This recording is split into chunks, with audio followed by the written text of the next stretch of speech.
नमस्कार दोस्तों, आप लोगों का मेरे चैनल पे स्वागत है। तो आज मैं आप लोगों को एक बहुत ही बेहतरीन कॉन्सेप्ट बताऊंगा। हम लोग अपने जीवन के आसपास देखते हैं कि एक समय था जब हम लोग ना तो इतने ज़्यादा टेक्नोलॉजिकली एडवांस थे, ना इतनी ज़्यादा कोई सिस्टम थे। वही ट्रेडिशनल सोच और वही ट्रेडिशनल जो हम लोगों के सोचने का नज़रिया था या समझने का नज़रिया था, जो भी हमारा वर्क फोर्स होता था वो ट्रेडिशनल तरीके से होता था। लेकिन आज के दौर में हम 21वीं सेंचुरी में हम मशीन युग पे चल रहे हैं, जिसमें से एक जीता जागता उदाहरण है टेक्नोलॉजी का। कंप्यूटर के आने के बाद बहुत सारे परिवर्तन देखने को मिले। कैसे इंफॉर्मेशन टेक्नोलॉजी ने 21वीं सेंचुरी में एक नया अपना, जो अब हम कह सकते हैं कि जिस ईरा में हम रह रहे हैं ये आर्टिफिशियल इंटेलिजेंस का ईरा है, जहाँ जो भी काम होता है मशीनें बिल्कुल ह्यूमन की तरीके इंटेलिजेंस के जरिए काम करती हैं। ये आर्टिफिशियल इंटेलिजेंस का मतलब होता है एक ऐसा यंत्र जो कि आर्टिफिशियली किसी चीज़ की इंटेलिजेंस या बुद्धिमत्ता को परखता है। ये कैसे परखता है? ये कोड के जरिए परखता है, या जो प्रोग्रामिंग लैंग्वेज होती हैं या जो डाटा एल्गोरिथम है कंप्यूटर का, उसके आधार पर बिना मानव के इंटरफेरेंस के जब मशीन ऑटोमेटिकली कोई काम करती है, जिसकी वजह से हम उस पर कुछ इंटेलिजेंस का वर्क करती है, कोई प्रॉब्लम सॉल्व करती है, कोई डिसीजन मेकिंग खुद से बनाती है, कुछ चीज़ को परसीव करती है, तो उसको हम कंप्यूटर की लैंग्वेज में आर्टिफिशियल इंटेलिजेंस बोलते हैं। तो आर्टिफिशियल इंटेलिजेंस एक प्रकार का मशीन लर्निंग का प्रोसेस है, डाटा मैनेजमेंट का प्रोसेस है, जहां हम इंटेलिजेंस के जरिए आर्टिफिशियल तरीके से किसी चीज़ को रिकॉग्नाइज करते हैं, या उसको बिना ह्यूमन के इंटरफेरेंस के जब मशीन कोई अपना एक्ट करती है, और उससे हमारी जो आज के दौर की डेली प्रॉब्लम्स हैं या जो भी समस्याएं हैं या चैलेंजेज हैं उनको ओवरकम करती है, और हम अपने काम को कम, जो हमारा वर्क लेबर फोर्स है उसको कम यूज करते हुए, बिल्कुल मिनिमम यूज करते हुए मशीन के माध्यम से हम कोई भी वर्क कराते हैं। तो वो मशीन लर्निंग के जरिए कोई नेटवर्क का यूज करते हैं, डाटा को मैनेज करते हैं, या माइंड पे कोई प्रोसेसिंग करते हैं, या कोई लैंग्वेज को अंडरस्टैंड करते हैं, या कुछ ऐसे सिस्टम है, ऐसे एल्गोरिथम है कंप्यूटर की जो इस तरीके से काम करती है। पहले के दौर पे जो कंप्यूटर थे वो बड़े कंप्यूटर थे, फिर माइक्रो प्रोसेसर कंप्यूटर आए, फिर आईसी चिप के कंप्यूटर बने, फिर सुपर कंप्यूटर आए। तो ये जो दौर है ये धीरे धीरे कैसे बदलता गया। आज की सोसाइटी है, तमाम प्रकार के आप लोग देख रहे हैं कि आर्टिफिशियल इंटेलिजेंस की बूम हो गई है, साइबर सिक्योरिटी जिसकी वजह से खतरा बढ़ रही। तो जैसे जैसे इंटेलिजेंस बढ़ रहा है वैसे वैसे cyber hacking, ethical hacking, cyber attack, ये भी रैंसम वायर, और ये भी जितनी प्रॉब्लम है, ट्रोजन हार्ट, बोटनेट, ये जितनी भी प्रॉब्लम है सब देखने को मिल रही। तो अगर आर्टिफिशियल इंटेलिजेंस में ये है कि जो एक साइबर स्पेस को, पूरी संसार को एक खोल के रख दिया है, जहाँ कोई भी ज्योग्राफिकल बाउंड्री नहीं है, आप बेहतर तरीके से काम कर रहे हैं और जो आपकी ज़िंदगी को आसान बना रही है। तो वो आर्टिफिशियल इंटेलिजेंस का जो समय है वो 1950 के दौर से लगभग माना जाता है, जब एआई पहली बार एआई फील्ड पे उतरी। तो इसको एलन ट्यूरिंग ने ट्यूरिंग टेस्ट के नाम से दिया, जिसमें उन्होंने इवैल्यूएट करा कि कैसे मशीन एक इंटेलिजेंस का रूप ले सकती है, और वो किसी भी काम को बिल्कुल ह्यूमन की तरीके ही परफॉर्म कर सकती है, इवन उससे बेहतर परफॉर्म कर सकती है, अगर हम उसको प्रॉपर तरीके से अपने आर्टिफिशियल इंटेलिजेंस का यूज करते हुए, या उसमें प्रोग्रामिंग या कोडिंग के जरिए हम उसको अपने हिसाब से मोल्ड कर सकते हैं। तो जो आर्टिफिशियल इंटेलिजेंस को सबसे पहले बताया वो जॉन मैकार्थी ने बताया। फिर 1960 में धीरे धीरे ये दशक बदला, एआई जो सिस्टम था वो और ज़्यादा एडवांस होता चला गया। कुछ हार्ड कोड रूल्स आए जो केमिकल एनालिसिस करने के लिए या मेडिकल डायग्नोसिस करने के लिए, जैसे ई संजीवनी है, या और भी बहुत सारे प्लेटफॉर्म है जिसके जरिए हम किसी भी मेडिकल जो हमको प्रॉब्लम होती है या डायग्नोसिस होता है, कैसे हम कंप्यूटर की मदद से और आर्टिफिशियल इंटेलिजेंस के जरिए जो मशीनें हैं, या जो हम कह सकते हैं कि टेक्नोलॉजिकल युग है या आर्टिफिशियल इंटेलिजेंस का समय चल रहा है, ये सारी चीज़ें कैसे मेडिकल डायग्नोसिस में भी हेल्प कर रही। तो आर्टिफिशियल इंटेलिजेंस का दायरा सिर्फ टेक्नोलॉजी तक ही नहीं सीमित है। इसकी वजह से जितना भी जो सुपर स्ट्रक्चर है, वो चाहे सोसाइटी का हो, चाहे इकोनॉमिक व्यवस्था हो, चाहे सेंसर का हो, कोई गाना हो, कोई चैट बोट हो, जो भी आप चीज़ें देखते हैं, DRS टेक्नोलॉजी है, ये जितनी भी नई नई चीज़ें आ रही हैं, जैसे जैसे हम जो ह्यूमन हमारा ट्रेडिशनल वर्क फोर्स है वो कैसे मशीन लर्निंग की तरीके शिफ्ट हो रहा है। इवन बड़ी बड़ी जो इंडस्ट्रियलिस्ट कंपनियां हैं, बड़े बड़े जो महारत्न नए नवरत्न कंपनियां हैं, वो भी मशीन लर्निंग को सपोर्ट कर रही हैं, टेक्नोलॉजी को सपोर्ट कर रही हैं, एल्गोरिथम का यूज कर रही हैं। प्रॉपर उनके जो चैट बोट्स बने हैं, या जो कंप्यूटर के रोबोटिक्स हैं, या होटल मैनेजमेंट में जो रोबोट काम कर रहे हैं, जैसे चाइना में है, वहाँ जब जो मशीनें काम कर रही हैं, या जो अब ट्रेनें आ रही हैं ऑटोमेटिक, जिनमें सिग्नल लगा हुआ है, उसमें इवन ड्राइवरलेस कारें आ रही। तो ये सब चीज़ें क्या हैं कि इंसान अब उन काम को नहीं कर रहा, मशीनें उस काम को इंसान से बेहतर परफॉर्म कर रही। तो यही सारी चीज़ें मशीन लर्निंग के अंदर आती हैं, जो डाटा के जरिए या प्रोग्राम सॉफ्टवेयर के जरिए, या जो एप्लीकेशन सॉफ्टवेयर हैं जिसके जरिए सारी चीज़ें हो रही हैं, वो चाहे वीडियो रिकॉर्डिंग हो रही हो, या आपकी मैसेजिंग की सर्विसेज हो, या और भी बहुत सारी चीज़ें हो, वॉइस रिकॉर्डिंग हो, वीडियो कॉल हो, ये सब क्या है, ये आर्टिफिशियल इंटेलिजेंस के ही रूप हैं। जब उन धीरे धीरे 1990 और 2000 के दशक में इसमें बहुत सारे परिवर्तन देखने को मिला, और कंप्यूटर के उसमें हम एक तरीके से कह सकते हैं कि ये टेक्नोलॉजी का जो ये इरा है, इसमें बूम आया। इसमें तमाम कंपनियां हैं, चाहे वो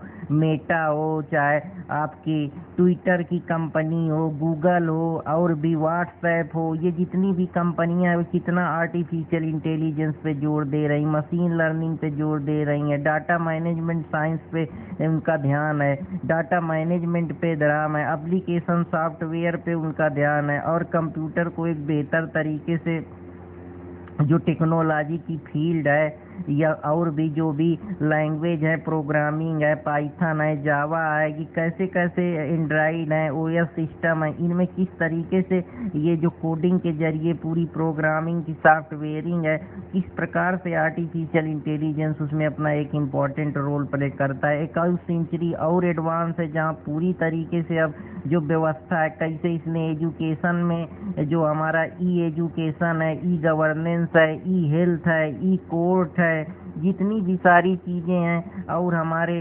बिजनेसेज हैं, लाइसेंसिंग है, टैक्सिंग है, कैसे आदमी सिर्फ मशीन के जरिए बैठ के ही अपना फॉर्म भर ले रहा है, अपना डाटा को वो कर ले रहा है, अपने में खाते में खाता खोल ले रहा है ऑनलाइन, ये सारी चीज़ें हैं, अपना पैसा ट्रांसफ़र कर ले रहा है, जैसे आज के दौर में गूगल पे की सर्विस है, या आपके फ़ोन का जो पासवर्ड है, या जो आप अपने फेस लॉकिंग है, ये सब किस प्रकार से बेस्ड हैं, ये सब आर्टिफिशियल इंटेलिजेंस पे ही चल रही हैं, डाटा मैनेजमेंट के जरिए ही चल रही हैं, कोड के जरिए, प्रोग्रामिंग के जरिए ही ये सब चीज़ें संभव हो पा रही, जो कहीं ना कहीं हमारे को लिए एक पॉजिटिव सल्यूशन है, जो हमारे ग्रोथ को कम, मैनेजमेंट को ज़्यादा स्ट्रेस नहीं उससे होगा, काम हमारा आसान होता चला जाएगा, और जिसमें कास्ट भी कम लगेगी। 24 घंटा आप कभी जब मन तब चाहे अपनी बात को एक दूसरे पहुंच सकते हैं। आप वॉइस कॉल के जरिए या वीडियो कॉल के जरिए अपनी बात कर पा रहे हैं।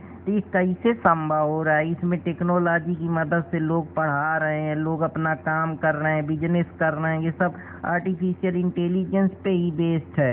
तो ये सारी चीज़ें, जैसे आज के ज़माने में चैट जीपीटी है, सैम अल्टमैन की ओपन एआई है, उसमें कुछ भी डालो आपको सल्यूशन दे देती है। अभी गिबली का बवाल चल रहा था, तो ये जो ऑडियो इमेजिंग हो रही है, ऑटो फोटोशॉप बन रहे हैं, ये सब कैसे हो रहा है? ये डीप फेक टेक्नोलॉजी के जरिए लोग एक दूसरे की नकल करके फ़ोटो बना ले रहे हैं। तो ये सब आर्टिफिशियल इंटेलिजेंस का ही कमाल है। तो ये जो मशीन लर्निंग एक प्रकार से आर्टिफिशियल इंटेलिजेंस की ही ब्रांच है, जहाँ पे सिस्टम को अलाउ करा जाता है कि वो अपने हिसाब से किसी भी प्रोग्रामिंग को फंक्शन करे विदाउट कोई एक्सटर्नल सपोर्ट लिए। जैसे कोई ईमेल किसी क्लाइंट को भेजनी है, कोई किसी भी चीज़ को कोई स्पैम ईमेल में आया है तो उसके डाटा को अपनी तरफ की से आइडेंटिफाई कर लेना, उसमें कोई कमियां हैं तो उस पर कोई सिक्योरिटी प्रॉब्लम है तो तुरंत बता देता है। तो ये सब मशीन के जरिए ही तो हो रहा है, कंप्यूटर के जरिए तो ही हो रहा है, प्रोग्राम के जरिए ही तो हो रहा है, डाटा मैनेजमेंट डाटा साइंस के जरिए ही तो ये सब चीज़ें संभव हो पा रही हैं। या जो आर्टिफिशियल के नेटवर्क हैं या मल्टी लेयर में जो डाटा का रिप्रेजेंटेशन है वही ये सब चीज़ें उसी के जरिए ये सब चीज़ें संभव हो रही हैं। जैसे आप अपने फ़ोन में लॉक लगा देते हैं तो कैसे वो आपको फेस को देख के रिकॉग्नाइजेशन कर लेती है और आपका जो स्मार्टफोन है वो अपने आप अनलॉक हो जाता है।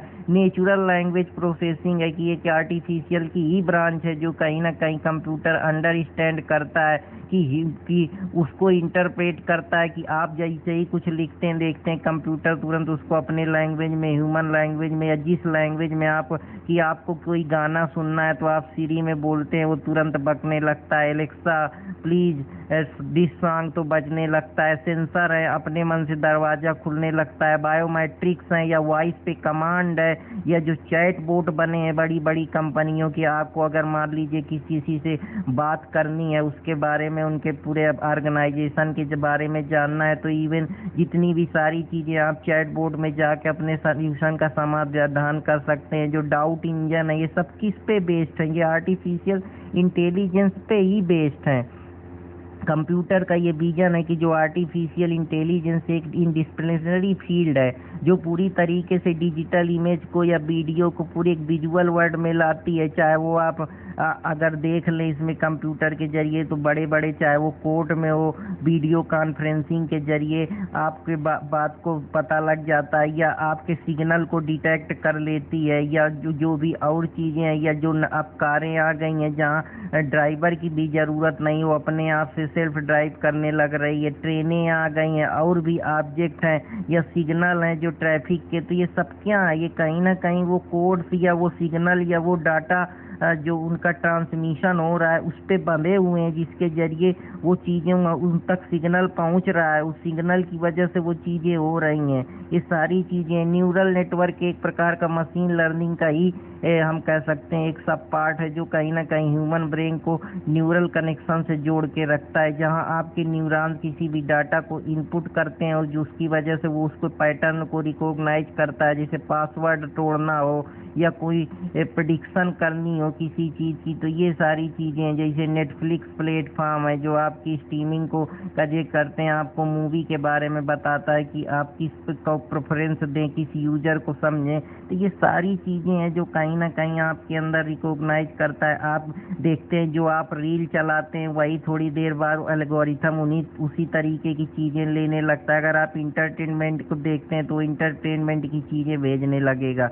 तो किस तरीके से वो जो उसके अंदर डाटा फीड है, उनका एल्गोरिथम है, या जो उसमें प्रोग्रामिंग है या सॉफ्टवेयर यूज है, वो किस तरीके से आपकी प्रेफरेंस को, यूजर के प्रेफरेंस को समझ रहा है, तो वही न्यूरल नेटवर्क होते हैं। तो अब आर्टिफिशियल इंटेलिजेंस के टाइप समझते हैं कि बेस्ड ऑन कैपेबिलिटी, कि एक तो ये होता है कि कुछ वीक एआई होती हैं जो कि इनकी एक प्री डिफाइंड बाउंड्री होती है कि वो स्पेसिफिक टास्क के ही लिए बने हैं। जैसे कि अगर आप ऑनलाइन चेस खेल रहे हैं तो उसमें सॉफ्टवेयर फीड है तो सिर्फ वो उतना ही करेगा, या जो आजकल स्पीच रिकॉग्निशन होता है, जैसे बहुत सारे रोबोट होते हैं, उनसे जो कहो वो वही करता है। या आजकल जो अब ऑनलाइन एंकर आ गए हैं आर्टिफिशियल इंटेलिजेंस के जरिए, वो पूरी तरीके से आपको न्यूज़ सुनाएगी, आपको बात करेगी। इवन जो हमारे बड़े बड़े फिलोसफर हैं या बड़े बड़े वो हैं, उनके व्यू किस तरीके से आप उनसे सुन सकते हैं, जो आर्टिफिशियल आपने स्पीच को रिकॉग्नाइज कर सकते हैं। तो ये सारी चीज़ें कि उनको एक स्पेसिफिक टास्क के लिए ही बनाया गया है। कुछ स्ट्रांग एआई हैं जिनका काम है कि ह्यूमन इंटेलिजेंस के बियॉन्ड जाना, वो और भी बहुत प्रकार के काम कर सकते हैं। वो किसी भी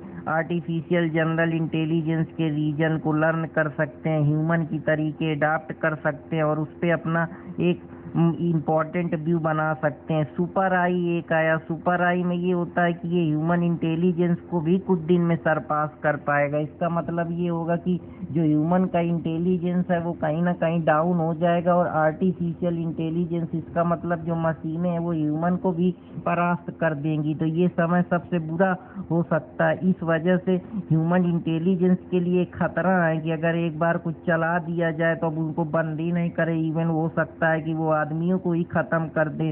तो इस तरीके की जो जो सिस्टम आ रहे हैं उससे बचने के लिए बहुत सारी हमको इनके बारे में जागरूकता के साथ साथ इनको मैनेजमेंट और कंट्रोल करने का भी तरीका आना चाहिए। अगर हम सिर्फ बना के छोड़ दे रहे हैं, जैसे आजकल आप बोट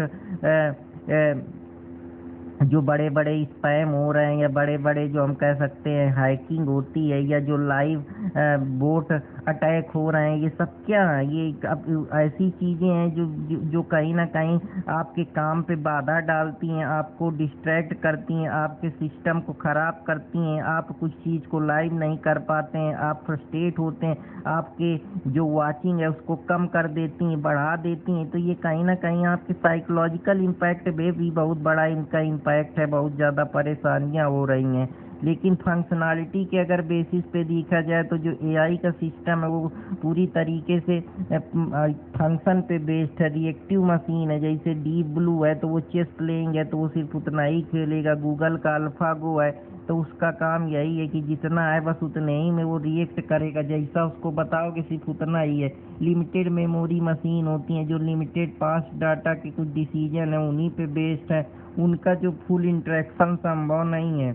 लिमिटेड चीज़ों के लिए जैसे सेल्फ ड्राइविंग कार है, लैंग्वेज ट्रांसलेशन सॉफ्टवेयर है कि किसी भी लैंग्वेज को अगर तुम हिंदी में लिखो उसको ट्रांसलेट कर दो इंग्लिश में, तो वो डाटा ट्रांसमिशन की मदद से या प्रोग्रामिंग सॉफ्टवेयर की मदद से उसमें परिवर्तन देखने को मिलता है। तो ये बहुत सारी चीज़ें हैं जिनके बारे में हम लोग बात कर रहे हैं। तो आशा करता हूँ कि ये चीज़ें आप लोगों को पसंद आएंगी, और अगर पसंद आए तो कृपया चैनल को लाइक सब्सक्राइब करते रहें। अब थ्योरी ऑफ माइंड, कैसे जो एआई है, आर्टिफिशियल इंटेलिजेंस है, वो हमारे माइंड को समझ पा रही, वही जो ह्यूमन के इमोशन है उनको समझ पा रही, उनकी इंटेंशन क्या है, थॉट प्रोसेस क्या है। तो इससे इमोशन को भी कंट्रोल करने के लिए कई ऐसे सॉफ्टवेयर बनाए जा रहे हैं, ये जो हमको कहीं ना कहीं हमारे इमोशन को कंट्रोल कर रहे हैं।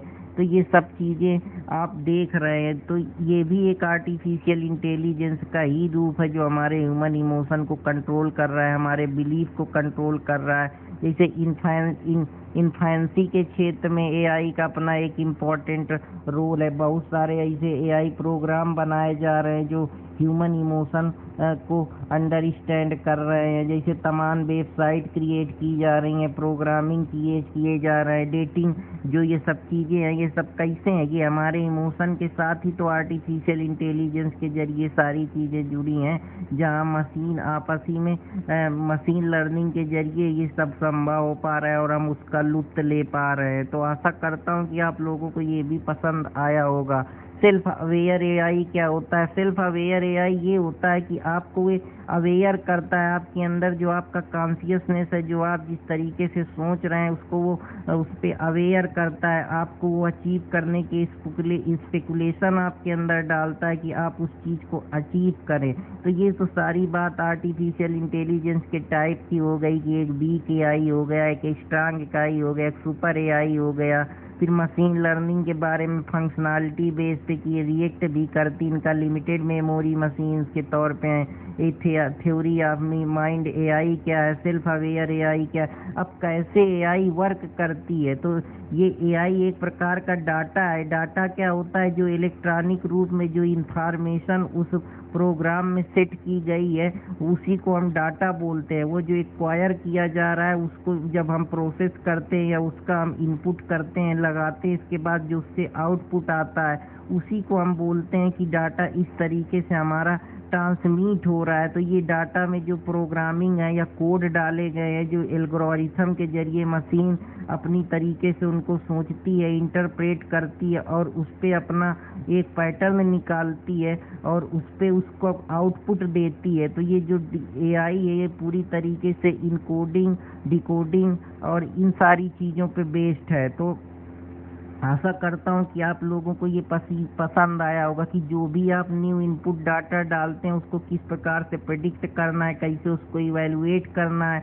और कैसे उसको आउटपुट के तरीके आपके सामने रखना है। तो आर्टिफिशियल इंटेलिजेंस एक कंबाइंड टेक्निक है जहां आप कोई भी लैंग्वेज को प्रोसेस करते हैं। कंप्यूटर का एक विजन होता है, वो अपनी रीजनिंग को लगा के उसको मिमिक करके ह्यूमन की तरह इंटेलिजेंस का यूज करते हुए उसमें जो कोडिंग होती है, बाइनरी कोड होते हैं या प्रोग्रामिंग के कोड होते हैं या और भी जो कोड होते हैं, वो किस तरीके से कोड के जरिए उन डाटा को ट्रांसमिट करके एक जगह से दूसरे जगह ट्रांसफ़र करके उसमें परिवर्तन लाने का प्रयास करता है या उसको इनपुट को आउटपुट में कन्वर्ट करता है, या जो मोर डाटा और उसकी वजह से उसमें इम्प्रूवमेंट देखने को मिलता है और आगे चल के वही चीज़ डाटा को आउटपुट के रूप में काम करती है। उसी को हम फंक्शनल बोलते हैं कि ये डाटा फंक्शन कर रहा है या प्रोग्रामिंग वर्क कर रही है। ये सारी चीज़ें आर्टिफिशियल इंटेलिजेंस के अंदर आती हैं, जैसे डाटा को कलेक्ट करना, फिर डाटा को प्रोसेस करना, फिर उसका एक मॉडल सिलेक्शन बनाना,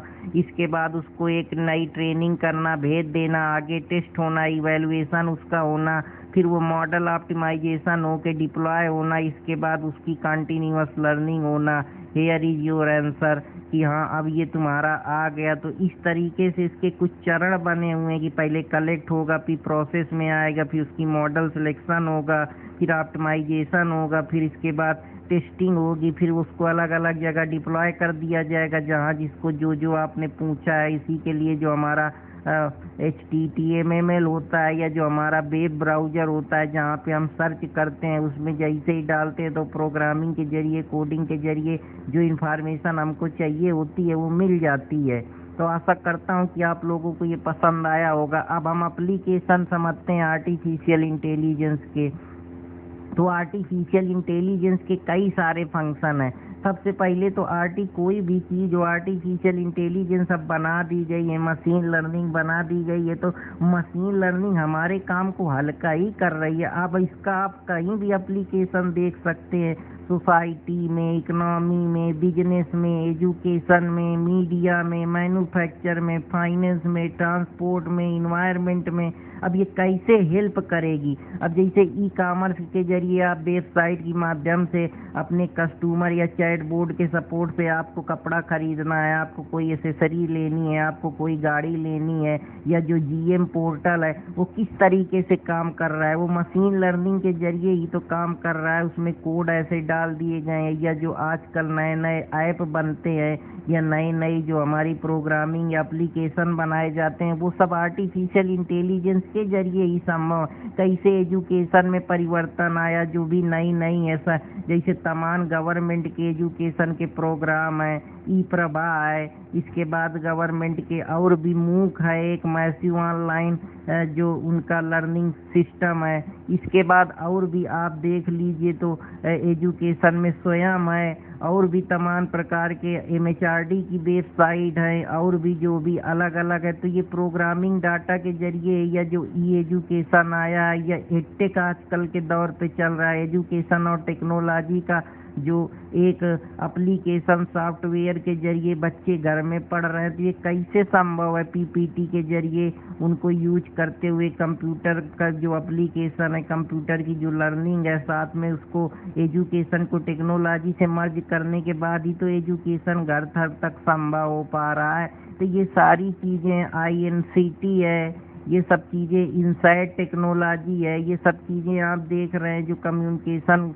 और इंफॉर्मेशन टेक्नोलॉजी, साइंटिफिक जो भी चीज़ें हैं, ये सब इसी पे बेस्ड हैं, या सैटेलाइट के जरिए सब चीज़ें पहुंच रही हैं, घर घर तक एजुकेशन पहुंच रहा है। तो इसमें आर्टिफिशियल इंटेलिजेंस का ही तो एक रूप है। रोबोटिक कैसे ऑटोमेशन के जरिए काम आसान हो रहे हैं, वर्क फोर्स कम लग रहा है, इंस्पेक्शन बेहतर तरीके से हो रहा है, डाटा का मैनेजमेंट हो रहा है, इलेक्ट्रॉनिकली हम लेजर बना पा रहे हैं, उनको एक जगह अपनी फाइल को सुरक्षित कर पा रहे हैं, जिसकी वजह से जो हमारा डाटा का लेजर बना है वो अब इलेक्ट्रॉनिक रूप में एक्सेल सीट बनी है। ये सब कैसे संभव है? ये सब कोडिंग के जरिए ही, और रोबोटिक जो भी सिस्टम है ऑटोमेशन का, उसी पे तो बेस्ड है। तो ये सारी चीज़ें हेल्थ केयर में जो मेडिकली हम जो एक्सरे मशीन होता है, सीटीआर स्कैन होता है, ये सारी चीज़ें जो आप देख रहे हैं, मेडिकल डायग्नोसिस को पता लगाना या ड्रग की डिस्कवरी करना या पेशेंट का मॉनिटरिंग करना या जो ईसीजी इलेक्ट्रोकार्डियोग्राफ होता है,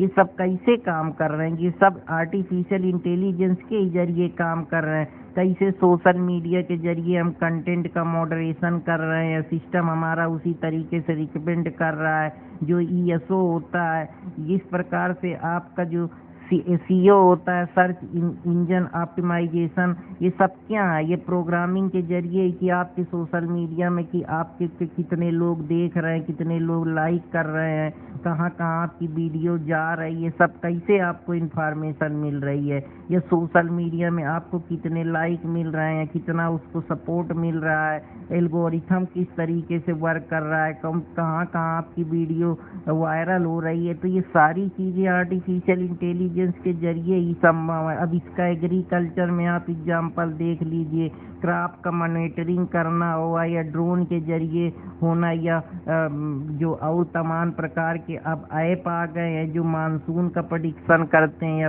फसल का प्रेडिक्शन करते हैं। ये भी सारी चीज़ें हैं जो कहीं ना कहीं एग्रीकल्चर में हेल्प करती हैं या एग्रीकल्चर को मजबूत बनाती हैं। तमाम ऐसे एग्रीकल्चर के प्रोग्राम चल रहे हैं जिनके बारे में हम, ये सब आर्टिफिशियल इंटेलिजेंस के जरिए ही किसान को उनके ये पता चल पा रहा है कि अब कितनी फसल कौन सी लगानी है, कितना उसको मौसम में किस मौसम में लगाना है, फसल में कौन कौन सी जो पेस्टिसाइड है उनको पकड़ पा रहे हैं, उनकी प्रॉपर मॉनिटरिंग कर पा रहे हैं, देख रेख कर पा रहे हैं, मानसून के बारे में प्रेडिक्शन लगा पा रहे हैं। ये सारी चीज़ें उनको प्राइस के बारे में पता चल रहा है। तो ये सब मशीन के जरिए ही तो वो सब संभव हो पा रहा है आर्टिफिशियल इंटेलिजेंस का यूज करते हुए, कि वो ह्यूमन का काम अब मशीनें कर रही हैं। जो ह्यूमन जा के पता कर रहा है कि कौन से मंडी में कितना प्राइस चल रहा है, कितने में उसको वो बेचेगा, अब वो अपने फ़ोन पे ही देख ले रहा है कि इस फसल का इतना रेट है, ऑनलाइन बिडिंग कर पा रहा है, ऑनलाइन सेलिंग कर पा रहा है,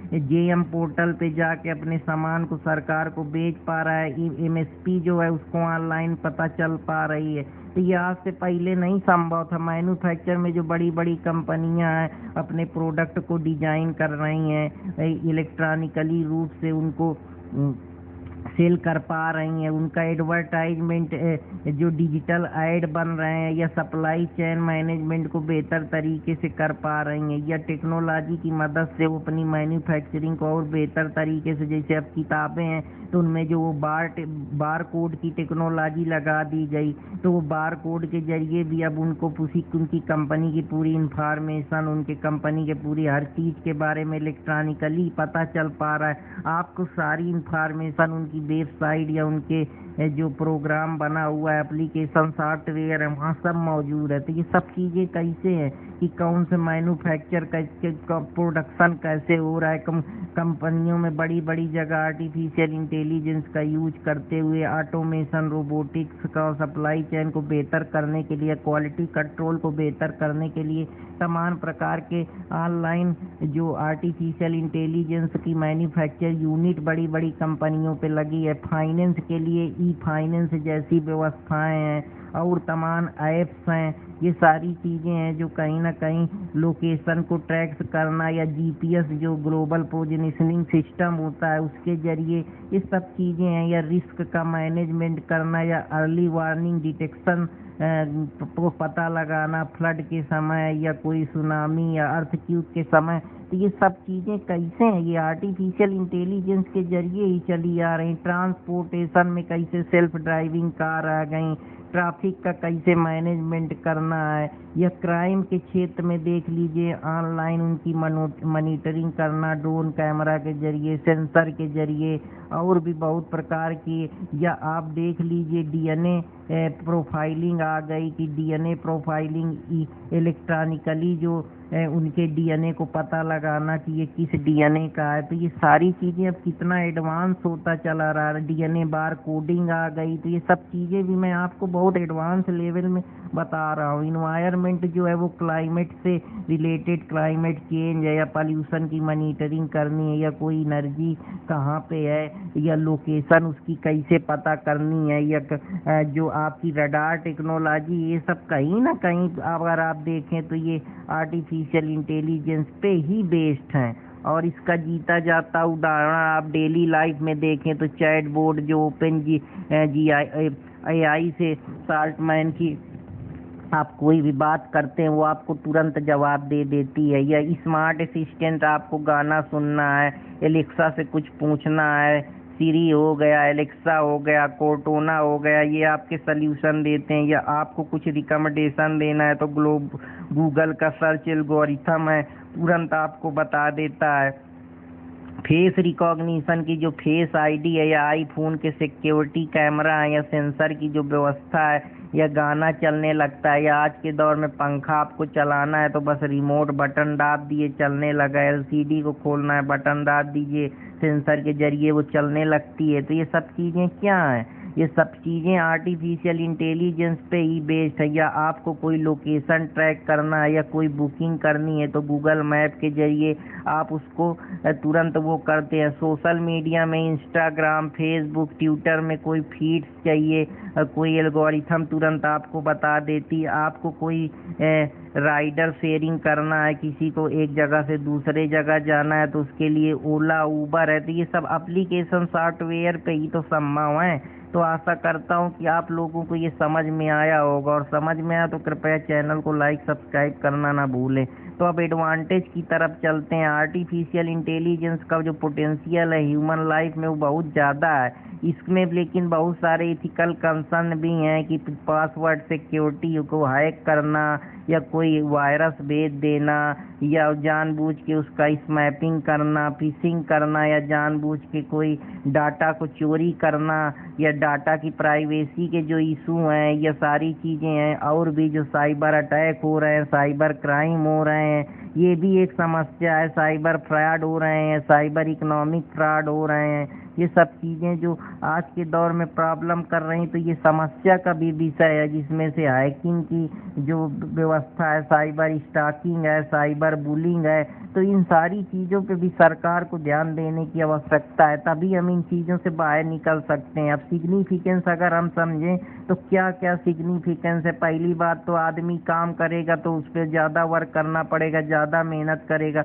मशीन सस्ते रेट में बिना किसी थके हुए काम को जल्दी करेगी, जिससे काम बेहतर होगा तो प्रोडक्शन भी बढ़ेगा। तो रोबोटिक प्रोसेस ऑटोमेशन के जरिए डाटा एंट्री आसान हो जाएगी, और रिपोर्ट करना, रिपोर्ट के बारे में जानकारी लेना और चीज़ों को मैनेजमेंट करना बेहतर हो जाएगा, जिससे हम डिसीजन मेकिंग बेहतर ले पाएंगे, क्योंकि हमको समय कम खपाना पड़ेगा, और जो हमारा डाटा होगा वो एक जगह सुव्यवस्थित रहेगा, और वो पूरी तरीके से मैनेजमेंट उसका हो पाएगा, उसको एनालिसिस किया जाएगा, उसके पैटर्न को आसानी से आइडेंटिफाई किया जा सकेगा, और हमको क्या डिसीजन लेना है उसमें वो हमारी मदद करेगा, जिससे हम आने की, हम फ्यूचर में क्या सोच रहे हैं, क्या हमारे उद्देश्य हैं, हम क्या प्रेडिक्ट करने वाले हैं, तो वो हमारे जो डिसीजन मेकिंग है उसको भी इम्प्रूव करेगा। और जो हमारा टास्क है उसका ऑटोमेशन बेहतर हो पाएगा। हम कोई भी टास्क को एक ही बार में हम उसको बार बार कर पाएंगे। जैसे हम अगर किसी कस्टमर को कोई सर्विस या इंक्वायरी की ज़रूरत है, वो चैट बोर्ड के जरिए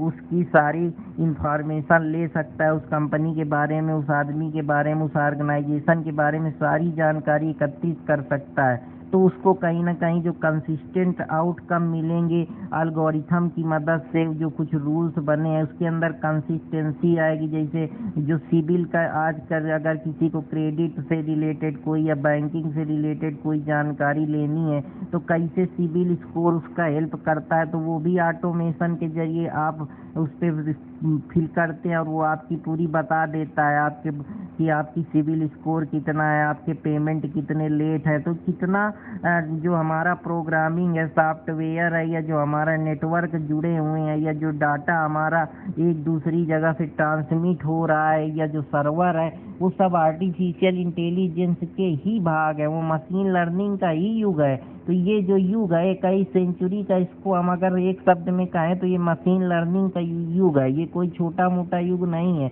ये बदलाव है आर्टिफिशियल, या हम कह सकते हैं टेक्नोलॉजी का ये ईरा है। ये टेक्नोलॉजी का वर्ड है, ये टेक्नोलॉजी का संसार है। ये ह्यूमन रेस नहीं है, ये टेक्नोलॉजी की रेस है। तो अगर आप इसको इस तरीके से समझे, न्यू फ्रंटियर में अगर मैं देखूं तो इसमें जो भी हेल्थ केयर, रिसर्च, एजुकेशन है, जहाँ पे ड्रग की टेस्टिंग हो रही है, मेडिकल को पर्सनलाइज तरीके से मशीन के जरिए उनके टेस्टिफाई किया जा रहा है, उनके जो भी गुण हैं या जो भी डायग्नोसिस है उनको पता लगाया जा रहा है। ये सब चीज़ें कंप्यूटर के जरिए या मेडिकल क्षेत्र में जो उनको डायग्नोस करना है, उनका प्रॉपर इलाज करना है, या जैसे मैंने आपको ईसीजी टेक्नोलॉजी के बारे में बताया, और मैंने एमआरआई के बारे में बताया, और भी तमाम प्रकार के जो हैं जो आर्टिफिशियल इंटेलिजेंस पे ही बेस्ड है।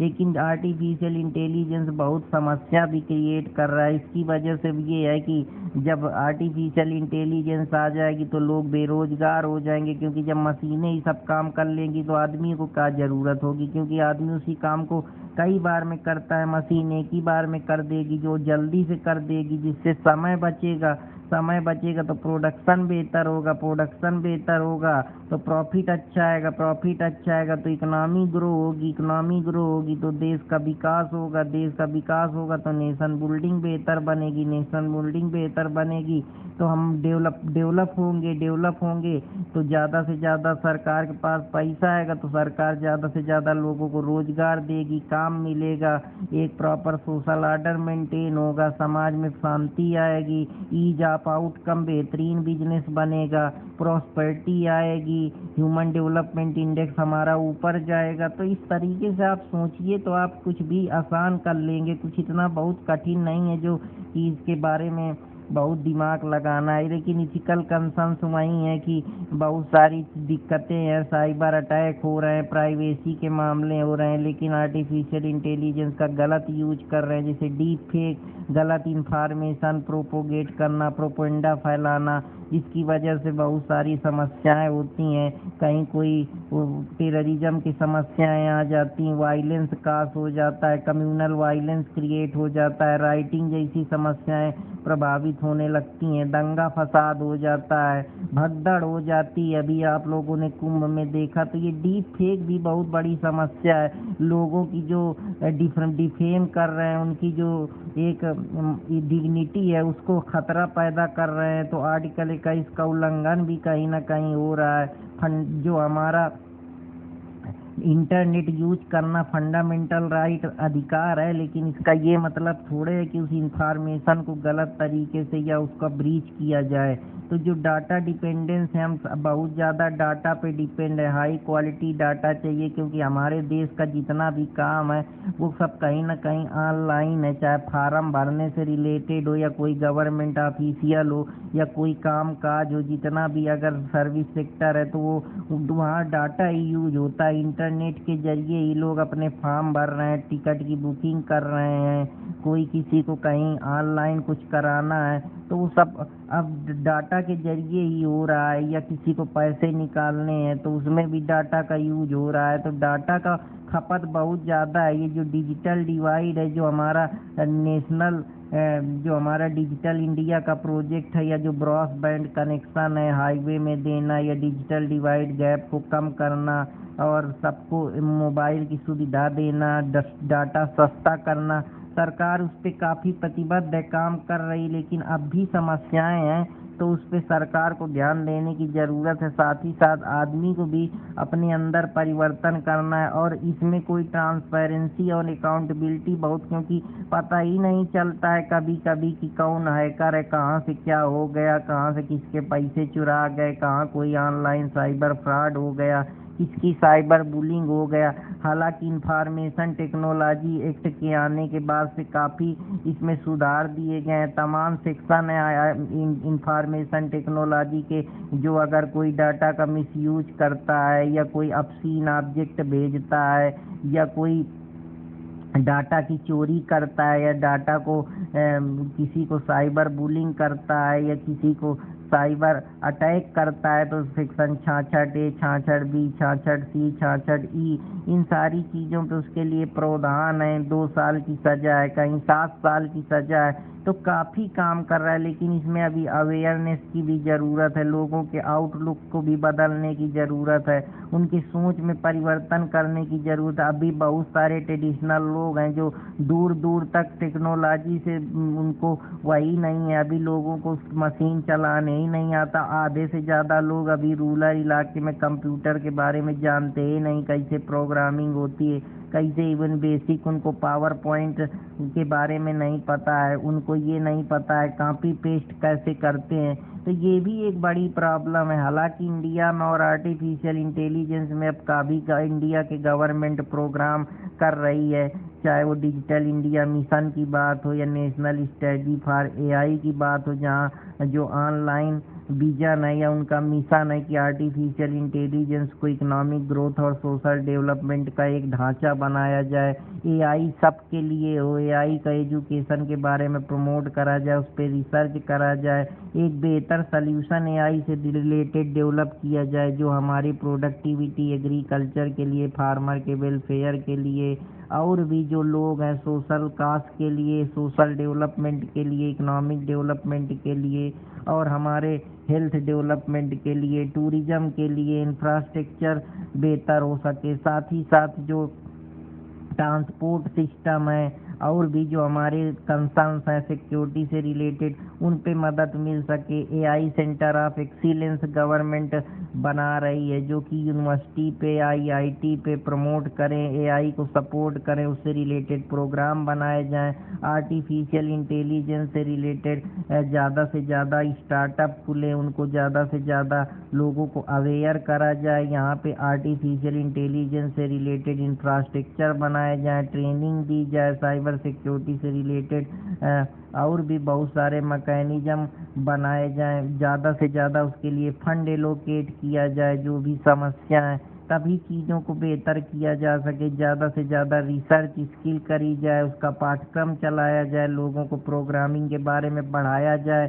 कंप्यूटर साइंस के जो लोग हैं उनको ज़्यादा से ज़्यादा प्रोत्साहन दिया जाए, छूट दिया जाए, तभी तो ये हम आर्टिफिशियल इंटेलिजेंस में बेहतर हो पाएंगे। जो दूसरी देश की कंट्रियां हैं उनसे सीखा जाए, उनसे टेक्नोलॉजी का आदान प्रदान किया जाए, कोलैबोरेशन किया जाए और बेहतर स्किलिंग और अप स्किलिंग डेवलप किया जाए, स्किल प्रोग्राम चलाए जाएं। फ्यूचर स्किल प्राइम जो ज्वाइंट इनिशिएटिव है मीटी और नासकॉम का डेवलप किया जाए, जिससे आर्टिफिशियल इंटेलिजेंस में जो गैप बच रहा है या जो डिजिटल डिवाइड है, आधी कंट्री में अभी डाटा से लोग अवेयर हैं, आधे में नहीं अवेयर हैं, तो उसको एक बेहतर तरीके से हम जो टेरिटोरियल बाउंड्री है, जो टेरिटोरियल रुकावट है या डाइवर्जेंस है, उसको पूरी तरीके से हम इस तरीके से फैला दें कि वो हर जगह तक पहुँचे। तो जो इंडिया एआई है, एक नेशनल एआई पोर्टल इंडिया के द्वारा चलाया जाए, रिसर्च पे या एआई का एक इकोसिस्टम बिल्ड किया जाए। तो ये कुछ सारी चीज़ें हैं जिनके बारे में प्रकाश डालने की ज़रूरत है सरकार को, लोगों को, या जो और भी प्राइवेट ऑर्गेनाइजेशन है, बड़े बड़े कारपोरेट गवर्नेंस हैं या कारपोरेट सोशल रिस्पॉन्सिबिलिटी के तौर पे करें, जिससे पीपल को फ़ायदा हो, लोगों को फ़ायदा हो, जो इस कम्युनिटी में है, टेक्नोलॉजी इरा में है, उनको फ़ायदा हो, एआई कम्युनिटी को फ़ायदा हो और बेहतर तरीके से यहाँ रिसर्च हो, फंड का एलोकेशन हो, ज़्यादा से ज़्यादा उसके लिए लीवरेज दी जाए, उनके लिए प्रॉपर प्रोग्राम बनाए जाएं, प्रॉपर स्ट्रेटजी तैयार की जाए और एक बेहतर इंफ्रास्ट्रक्चर दिया जाए, बेहतर स्किल किया जाए, एजुकेशन दिया जाए, उसके आउटकम को, उसके पोटेंशियल को लोगों को बताया जाए, तो आर्टिफिशियल इंटेलिजेंस में बहुत हद तक हम आगे निकल जाएंगे और जो हमारे इकोनॉमिक और सोशल डेवलपमेंट पे मदद करेगी। कुछ स्पेसिफिक एआई इनिशिएटिव हैं, जैसे एआई फॉर ऑल है, responsible AI for social empowerment, इसको रेज बोलते हैं, जो सल्यूशन सोशल गुड के लिए दे। एआई फॉर एग्रीकल्चर बनाया जाए। तो ये कुछ चीज़ें हैं जिन पे ध्यान देने की ज़रूरत है। तो आशा करता हूँ कि आप लोगों को ये पसंद आया होगा। अगर पसंद आया तो कृपया चैनल अर्पित कुमार इलाहाबादिया के चैनल को लाइक सब्सक्राइब करते रहें। तो फिर मिलूंगा कोई नए टॉपिक के साथ। तब तक इजाज़त दीजिए अपने दोस्त अर्पित कुमार इलाहाबादिया को। जय हिंद दोस्तों, जय भारत।